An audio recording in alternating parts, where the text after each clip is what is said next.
So here's one thing that I, in particular, have an issue with in general, which technically there's a lot of things that I have an issue with in general, but this is just one of them that I want to speak on. When it comes to sacred relationships, people that have been in a committed monogamous relationship for many, many years, people tend to get too comfortable. It doesn't matter if y'all been together 10 years, it doesn't matter if y'all been together 20 years, it doesn't matter the length of time that you guys have been together. A spouse has every right to know what you do when you're not around them. They have every right to know, as long as it's not taken too far and as long as it is not taken out of context. Now, they say that you are supposed to trust your partner and you're supposed to have great communication and all of that. Well, here's my thing. Number one, if you are going around telling your spouse that they have no business seeing what's in your phone, that is a number one error. Because if you don't have anything to hide, then your spouse has every right to know what's in your phone. And what kills me is when a person sits there and they say, well, it's my privacy. What I do on my phone is private. What I do here is private. And what I do there is private. Okay? That may very well be true.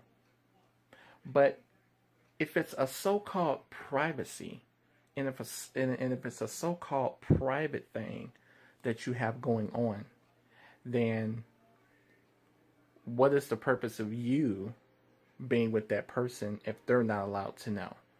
It's one thing if the person is possessively taking your belongings and going through them without your permission. But it's another thing if a person wants to ask and wants to know who you're talking to and what you're doing in your phone. If you're going to be that secretive with a person, what are you doing in a relationship? And it has nothing to do with trust. Another thing that really grinds my gears about relationships is when a person sits there and says, well, I have eyes, so I'm going to look. Okay, first of all, please know the difference between looking and staring at another person when you are with your spouse in public. You have to know the difference. Glancing and looking around at different people, yeah, you have a right to do that because those are your eyes and you can do that. You can absolutely do that. But what kind of gets me is when they're out in public with their spouse and then they see someone attractive walk by, like with someone with a sexy body or someone with a pretty face walk by. They'll turn and then they'll look and then they'll glance for a minute. And to me, in my opinion, I feel it's disrespecting your spouse if you are trying to either sneak off and look, or if you're not letting your spouse know at least why you're looking at a certain individual. Why is it fair to that person to have to suffer because you want your eyes to wander all over the place and do all this and this and that, and then the first thing people want to say is, well, I have eyes and I'm going to look. Okay, so that makes a person question, okay, well, what went through your mind while you was looking at that person? Because anybody can look at anybody walking down the street, but that doesn't necessarily give you the validation to just have your eyes wander all over the place being disrespectful to your spouse. To me, I'm not going for that, and honestly, people can disagree with that, but that's just how I feel and that's just my opinion. If you go look and if you're going to stare for a certain amount of time, then you might as well go and be with that person. What are you still doing here? That's my theory on it. Now there's many different reasons why people may look, because again, as I stated earlier, you can look. Feel free to look wherever you want to. But if you're going to make it your business to stare, then you better make it your business to tell your spouse why you're staring. If you're going to make it your business to do that, you know, you say I have eyes, and you say I have eyes while I'm gonna look. Okay, well, you say that you don't find that person attractive, but yet you still looked, and yet you did it for a specific amount of time, and you did it to an extent to have your spouse raise their eyebrow thinking, okay, am I missing something or what's going on? That's just my whole theory. Another thing that grinds my gears is how a person can feel every right to be secretive and do anything behind their spouse's back. Because, see, a lot of people in general will do things that they can get away with when their spouse is not around. They'll say things to certain people. They'll do certain things that they know that they can't do in front of their spouse's eyes, especially if they're in a different state or if they're somewhere else. So there has to be a chemical balance there, you know. How well do you really know your spouse? Okay? People say all day, every day, well, you have to trust them. You have to trust them. Okay, but what does that have to do with me wanting to know what type of person that you are when you're not in front of my eyesight? What does that have to do with anything? Because when you don't trust someone, then that basically means that you are accusing them of things, you are insecure about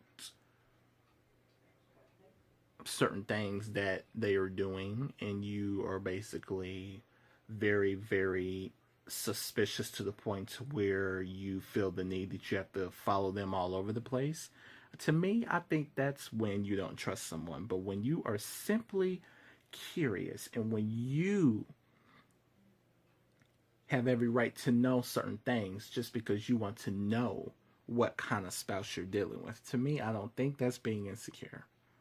See, there is a big difference between wanting to know who a person is versus being possessive over that person. Some people will be very possessive because they don't know how to balance their maturity levels out. And there's people in general that will do things they know they can get away with. And I hate when a person will sit there and they'll have all these multiple different friendships when they're in a relationship.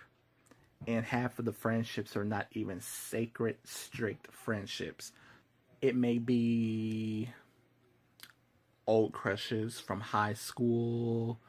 It may be people that you still see the potential interest in, so you may keep them around as a specific friend in case you and your spouse don't work out, or you may keep them certain people around as friends because you may want to still entertain the thought of you still finding them attractive, so that can give you the platform to still say little slick stuff on the side to them while you in a relationship, you know, kind of have them as a sideline piece.